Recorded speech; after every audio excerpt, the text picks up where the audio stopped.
حضور نے فرمایا میں نے خواب دیکھا اور خواب کے اندر میں جنت کی سیر کر رہا ہوں، میں جنت کی سیر کر رہا ہوں۔ مسلم شریف کی حدیث ہے، میں جنت کی سیر کر رہا ہوں، میں نے ایک محل دیکھا، بڑا خوبصورت محل ہے۔ میں نے پوچھا یہ محل کس کا ہے؟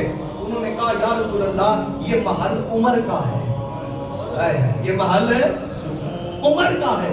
فرمایا میں داخل ہونے لگا، میں رک گیا، داخل ہونے لگا اور رک گیا۔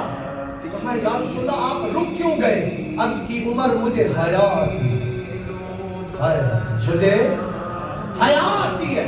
عمر بن خطاب زارو قطار رونے لگے، عرض کی یا رسول اللہ میرے ماں باپ آپ پر قربان جائیں، عمر یہ گوارا کبھی نہیں کرتا کہ آپ اس سے حیا کریں۔ آقا میری جان بھی آپ کی، آقا میرا مال بھی آپ کا، میری عزت اور آبرو بھی آپ کی، میرا سب کچھ آپ کا، آپ ہمارے اور ہم آپ کے یا رسول اللہ۔ فرمایا میں نے خواب میں حضور نے فرمایا مجھے دودھ پیش کیا گیا۔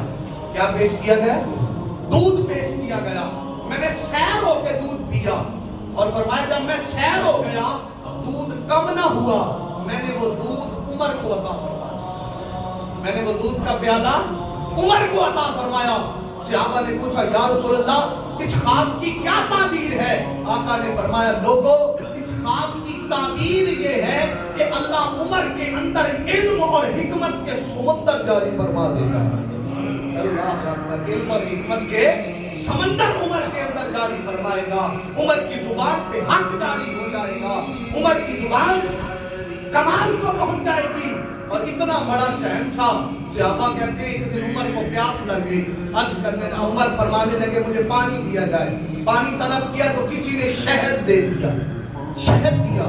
حضرت عمر بن خطاب رو پڑے، آپ نے فرمایا اے مجھے شہد پیش کرنے والے یہ بتا کل قیامت کے دن اس شہد کا حساب کون دے گا؟ اللہ اکبر، اس شہد کا حساب کون دے گا؟ اور مقام تقویٰ اور نور علم یہ ہے کہ جمعے کا خطبہ ارشاد فرما رہے، ادھر جنگ ہو رہی ہے، خطبہ ارشاد فرماتے فرماتے عمر بن خطاب ٹھہر گئے۔ آپ نے فرمایا یا ساریۃ الی الجبل، یا ساریۃ الی الجبل، یا ساریۃ الی الجبل۔ آپ نے فرمایا ساریہ پہاڑ کی اور دیکھو، پہاڑ کی اور دیکھو۔ کچھ دن گزرے، جنگ فتح ہونے کی خوشخبری آئی اور قاصد نے آ کر کہا ہم جنگ ہارنے لگے تھے، قریب تھا کہ ہم جنگ ہار جاتے۔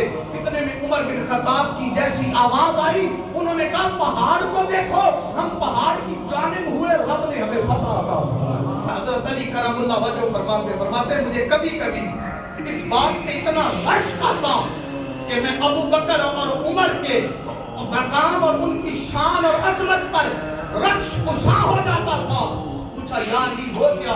فرمایا میں نے جب بھی سنا، توجہ سے سننا، فرمایا میں نے جب بھی سنا میرے آقا نے فرمایا میں ابو بکر اور عمر گئے، میں ابو بکر اور عمر آئے، میں ابو بکر اور عمر ٹھہرے، میں نے اور ابو بکر اور عمر نے کھایا، میں نے ابو بکر اور عمر نے پیا۔